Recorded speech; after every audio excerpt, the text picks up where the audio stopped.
So we have got another evolutions. We have got high visibility. This is a free evolutions that you can do. Basic premise of this, you've got to have a max overall of 85, 78 vision, randomly gone proper in on the stats there, 84 pace, 85 physical, must be at least a centre mid or have the position of a centre mid, and it is a max of 8 playstyles. You do get a 2 pace upgrade, free shooting, free crossing, 4 long pass. They've gone really in depth for this one. 4 curve, 2 playstyles, which is ping pass and long ball pass. 2 overall, 3 dribbling, 3 physical, 7 vision, and 5 short passing. So this is pretty much based on your kind of DMs, centre mids, and as we can see there with Tezemi is the centre backs as well. So who is the best player you can go with? Rice has already had an upgrade, and let's have a quick look at him anyway. We've got an 88 already, but you can do, obviously with this high visibility, it is free. You can make an 87 from him. But the big thing that I want to see,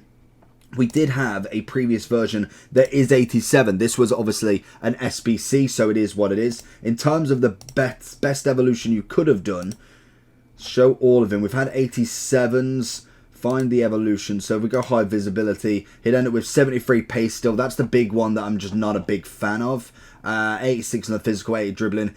It's a nice card, but it isn't quite the card that I'm looking for. What did he get? 78 pace on that one. So it's about similar, but to me, I'm not looking for that sort of player. Kamenvinga, on the other hand, definitely not a bad shout if you're looking for him. He goes from an 82 to an 84. Granted, yes, he has had a lot of different ones you can do with, and to be honest, Pep's legacy is absolutely killing us because some of the upgrades from a 5 overall being the max over, well, there's not even a max overall, but he can be a left back. That obviously is a big one for the Kamenvinga. So if you are looking for the biggest upgrade possible, Kamenvinga is going to be better off in a different one. Doesn't necessarily get the maddest pace increase either. He just turns into a slightly better version. So I think with this one, I'm not really too fussed with it, as it isn't necessarily one of them ones where I'm like, okay, this is well worth getting it done straight away. When we do look down, in terms of the players, there isn't a great deal, to be honest with you. So I would realistically be looking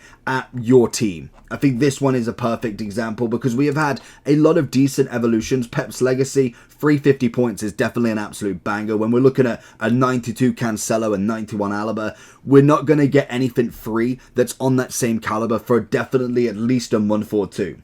When we look at, obviously, the growth spurt, that again is not a bad one for an upgrade of a player. We also then had the keeping balance that was a little bit extra. You could have put a Walker into that, which is always nice. And I do think if your team's looking like this, then I have the place for you. Head over to U7Buy for all your coin needs. They're cheap, fast, and reliable, but make sure to use JT11 at the checkout for 6% off all of your coin orders.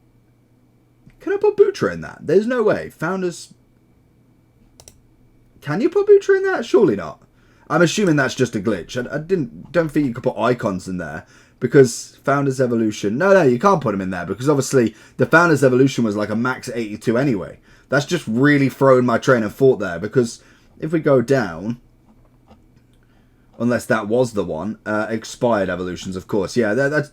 No, you can't put Butra in that. Otherwise, I'd have seen him by now.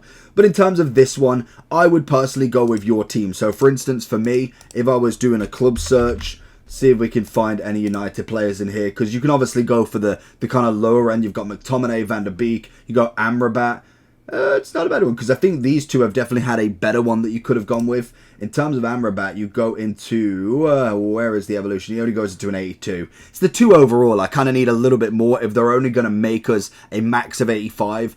I need more of a double upgrade because Rice is the highest rated there. You could just argue going with a Rice, getting the double upgrade, then putting him into an SBC. It's not a bad shout, most definitely. And I think that, again, is another thing that you can do if you are obviously doing this with the grind of trying to get more SBC fodder. That is a perfect one to do it with. Rice is an 85. He's not coming in at a great value. I can't imagine his price to spike because of this. Because naturally, you've already got the 87. There's already been previous evolutions prior to this that are better. So I wouldn't say he would be max out price for this evolution. But it's going to be a great one if you want to put him into an 87. Realistically, again, you're just going to go with the favorite options here. I don't think there's a big difference between them personally. When we look down the list, there isn't anybody that's absolutely kind of sticking out like a sore thumb. You could go Nunez, I suppose, but again, it's only taking him to an 81. It's not that impressive that I'm like, yes, this is a must-do. As you see, good pace increase, obviously, to the 85, but realistically, everything else is just about a standard. So I'd stick with one of these. I'd probably go with Rice just for the SBC follower later on down the line, but realistically you could go with anybody. I would pick one of your team or an SBC fodder for this one. It's not the greatest. Let me know your thoughts on this one.